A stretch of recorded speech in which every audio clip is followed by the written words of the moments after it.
Chapter 20.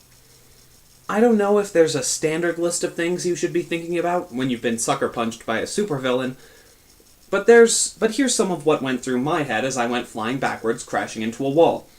First, I'd checked the physiology of the beings in that room. I'd only seen humans and fads. Ardov must have known we were coming. The fads clearly had monitoring systems we hadn't anticipated, and Ardov had cloaked himself. Secondly, he was powered up, which meant he had taken the time to risk his life by tossing the die. Another clue, he knew we were coming. Third, if you can't get rid of a guy by knocking him off a spaceship into the waiting jaws of a giant eel, you're pretty much never going to get rid of him. I came to a halt with a sudden, painful crunch as the metal beams in the wall stopped my momentum and kept me from ending up in another office. I shook off the pain and dizziness and tried to get to my feet. Fads and human workers were fleeing from the room, not wanting to get in the way of the cat alien Hulk. Tamrat raised her hand to fire her pistol at Ardov, a useless gesture, and he batted her aside with a swipe of his arm. It was Tamrat's turn to fly into the wall, and she didn't have the advantage of augments.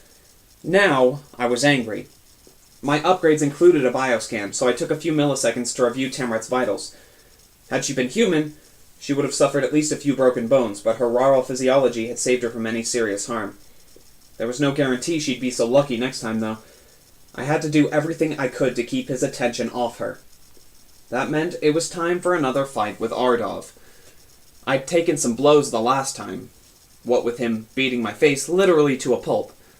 I'd come out on top, though only because my friends had run him over with a space shuttle. The bottom line was that he was the one, not me, who had ended up eel food. Victory had not been easy, but it had still been mine. I could win again, I just had to be smart. "I'm not dead," Ardov observed with a grin. He was wearing loose pants and, inexplicably, an I Heart NYT shirt. Maybe he'd taken the time to see the sights. "Nothing gets past you," I told him as I moved towards him. "I should have died from that die roll, but I lived," he snarled. "Nothing can kill me." He seemed to have taken the wrong lesson away from the incident. Instead of realizing I'd been messing with his head, he now thought he was indestructible. "Not even a giant eel, apparently," I said. "That?" he asked with a smug grin. "That was nothing. I just forced my way through its digestive tract, made my way out through its—" "Okay, too much information," I interrupted. "We'll just say you managed to outsmart the huge fish and leave it at that." I was playing for time, trying to work out what strategy was going to give me the advantage I needed. "You'll stop joking when your girlfriend is dead," he sneered. Ardov turned towards Tamrat. So yeah, pretty much any rational thought or strategy I was cooking up was out the window. I charged Ardov, and it wasn't until the last second I realized I had fallen into his trap. I didn't slow time, but it felt like I had. Ardov turned to me, and I thought he meant to land another punch, but his hand was open. He reached out to grab me, and I saw it. The injector in his other hand. I'd been thinking about our fight on Planet Pleasant when he'd mashed my face. I should have been thinking about our fight in Central Park when he had neutralized my upgrades. That's what he did. Again. He stepped back and allowed me to move past him as he spun one arm around and slammed me in the back of the neck with the injector. The blow was hard enough to send me sprawling to the floor while the neutralizing agent took effect. My HUD switched off, and I felt myself deflate like a punctured balloon. I hadn't noticed the sensation the first time, being distracted by falling through the air, but I noticed it now. It was like I'd shrunk, turned insubstantial in just the blink of an eye. Ardov was standing over me, grinning. I was just an ordinary kid now, and he was a deranged, jacked-up monster. There was nothing I could do to protect myself, nothing I could say. He had all the power, and I was sure he meant to kill me. But first, he meant to do a whole lot of talking. I'd forgotten about that. He seemed to have become very fond of his own voice. Maybe I could use that to my advantage. "That stupid scientist at Planet Pleasant required a little convincing," he told me, holding up the injector, wagging it back and forth like the sight of it might make me faint. "She didn't want to give me another anti-upgrade injector, but I convinced her. I knew I'd run into you again." "I'm flattered you spent so much time thinking about me," I said. "Oh, I did," he said. "I was ready for you. so I could use this. He held up the injector again. A tiny drop of my blood glistened on the tip. I couldn't wait to find you and turn you into a nothing before I killed you. And why is that again? I asked. I keep forgetting why you dislike me so much. He paused to think about it. Beings like you have always stood in my way. Beings who aren't smarter or stronger, but somehow end up getting everything they want. What I've mostly wanted from you is for you to not hurt me or the beings that I know. That's what you tell yourself, he said with some bitterness. Clearly this was something he'd spent a lot of time thinking about. Really, it was nice to see him work through his feelings. His therapist and I were very proud of him. What you don't understand is that beings like you represent something that's just unfair about the universe. There are beings who deserve to be on top, and beings who should be on the bottom. And when that order gets switched around, everything is thrown out of balance. That's very philosophical, I observed. Even now you think mocking me will get you out of this? Seriously, I just want to understand, I said. I mean, maybe you'll kill me, and before I die, I'd like to know why you hate me so much. What did I do wrong? He peered over at me as though I were a curious specimen in a tide pool. Then his eyes went wide with shock. He didn't used to talk so much, Tamrat said. It's tedious, but hey, I won't argue with whatever gets the job done. Well, I'd been asking Ardov to talk about his feelings and explain his grievances about how bullies throughout the galaxy were being undermined by the beings they tormented. Tamrat had snuck up behind him. Lightning quick, she grabbed the injector from his hand and jabbed it into his shoulder. She had, in other words, stabbed Ardov with his own neutralizing agent. Ardov stared, stunned. He looked down at his body like he was expecting it to do something interesting or surprising. But it was just an ordinary, unpowered rural body wearing a touristy t-shirt. In an instant, he'd gone from unstoppable to doomed. Having been down that road myself, I knew it was an unpleasant feeling. I also hoped that on some level he could appreciate the irony. He'd been blathering on about how people like me and Tamrat undermined him. And, well, that was exactly what we'd done. Now, he had the additional problem of being at our mercy. Listen, he began. Tamrat shot him with her PBB pistol. With no tech at all working inside him, a single blast on stun should keep him out for hours. But I wasn't going to take any chances. As soon as we had a moment to spare, I'd cuff him, lock him in a room, or do something. Until this guy was shipped off to the penal colony at rural Penthe, I wasn't going to breathe easy. Maybe not even then. I held out my hand. Let me hold on to that injector. You never know. Sure thing, Tamrat said, dropping the injector into my palm. She was smiling, but there was something sad in her expression. I knew a few things at once. She had lifted the powder and dye off me and used them. And I also knew, I could see it in her smile, she hadn't made her saving throw. Tamrat, what did you roll? We'll talk when we're done, she said. Tamrat. A 3, she said, looking away. I rolled a 3. I stared at her, unable to speak, unable to even make my mind work. Tamrat had gotten out of more scrapes, had come up with more last-second solutions to unsolvable problems than anyone I'd ever known.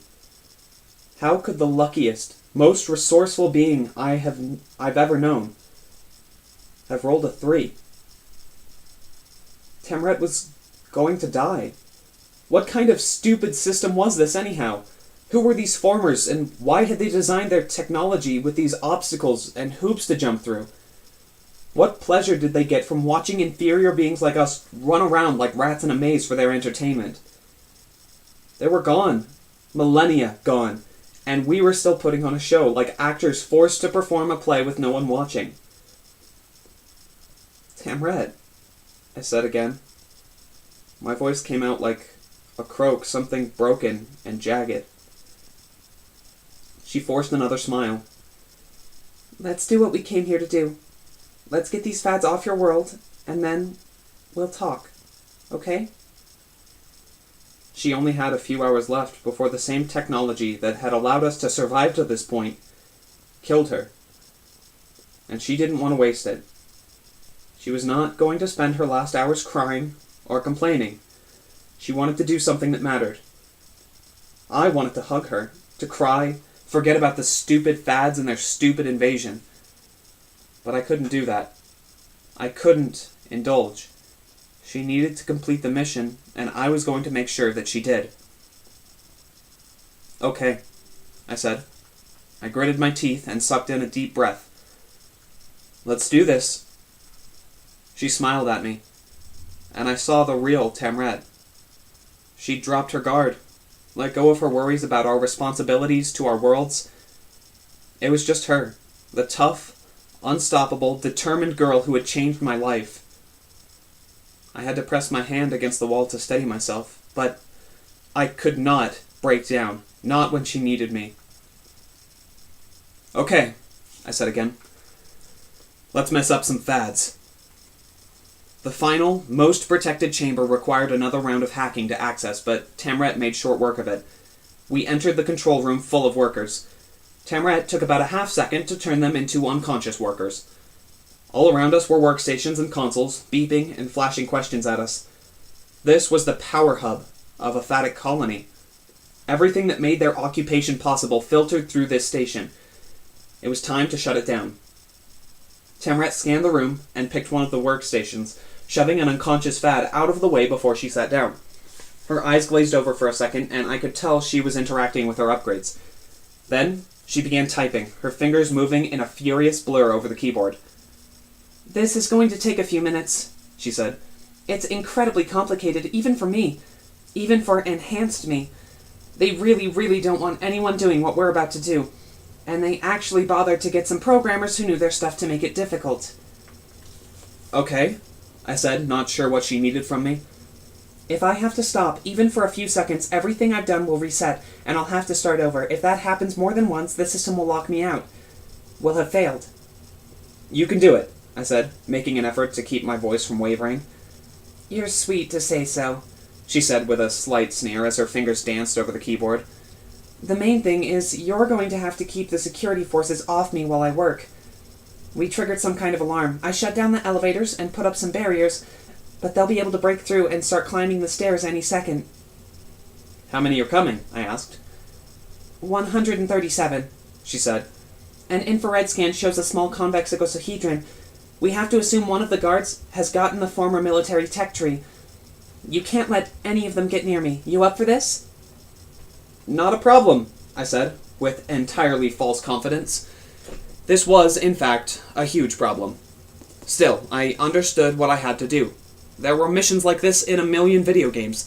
Keep the enemies off an ally while she did something important. For the record, I hated that type of mission. It didn't help that I no longer had any of my own augments. But I couldn't let that slow me down. Tamret needed me. She was dying, and she needed me to protect her, so that's precisely what I was going to do. I only had a few minutes to figure out how to hold off more than 100 bad guys, including one who could wipe the floor with me, literally and metaphorically. I began to scan the space, figuring out how to make my stand. I grabbed several PPB pistols. I'd never had one fail me, but I'd never had to stun more than 100 beings before. I wasn't taking any chances. "How was the one with the die moving?" I asked. "Walking, running, flying?" "Normally, just like the regular beings. Just one of the group heading up the stairs," she said. "And stop bothering me. I'm busy." This was useful information. If this guy was hoofing it up the stairs with a bunch of grunts, it meant he was new to his augments. He hadn't figured out all the cool things he could do yet, and he was still thinking like an ordinary guy. Maybe I had a chance. With the little time I had left, I overturned several desks to use as barriers. I wanted to arrange a full set of them, making it necessary for any intruders to have to leap over an annoying number of desks to get close, but there simply wasn't time. The best I could do was set up barriers at both the main doors and the inner door. That gave me 2 choke points through which no more than 2 enemies could enter at one time. As long as my aim was decent, I had a shot at pulling this off. I hid behind a third desk slightly within the main control room. This gave me a good line of sight and a chance to snipe at both blockaded entrances. I'd only just settled down behind my barrier and taken aim at the main entrance when the first enemies appeared. 3 fads dressed in some kind of battle armor. They were tall, even for their species, with cruel expressions that suggested a lifetime of battle and violence. Without exchanging a word, all three pushed at the desk blocking the entrance and shoved it aside. So much for my plan. This was going to be harder than I thought. Or maybe not. I saw those three fads and fired off 3 perfectly aimed headshots. Maybe I'd lost my augments, but I still had my own experience of battle. I'd faced down bad guys before and walked away the winner. I'd captured battleships and conquered planets. I'd broken into and out of prison. Time to show the Fad Warriors what it meant to cross Zeke Reynolds. That's what I told myself to keep from peeing my pants. 2 of my shots missed, but I still maintained they were perfectly aimed. It wasn't my fault that their heads moved. 1 landed, taking out the Fad. After about 20 more less perfect shots, the other 2 were down. The good news was that these seemed to be the only Fads that we were going to have to face. The other good news was that there were now 3 unconscious Fads blocking the doorway. The bad news was that there was no shortage of humans, and they were now doing their best to step over their fallen buddies and make their way into the room. They wore black Fadic occupation military uniforms, but they moved like they had real military experience, advancing in tight formation, flashing each other hand signals, and acting in general like a deadly assault on a couple of kids was a typical afternoon for them. The other bad news was they weren't just acting like it. They were trying to actually kill us. They were firing guns at me. Earth guns, the kind with bullets. You can't set bullets to stun. I was in real danger of getting killed, but I couldn't let that slow me down. I had to protect Temrat and make sure that she had time to do what she needed to do. Everything depended on her. Billions of beings on Earth, across the galaxy, needed us to get this job done. Even the future happiness of the guys currently trying to kill us depended on that, though they seemed pretty content at the moment. At least I didn't have to worry about a stray bullet hurting her.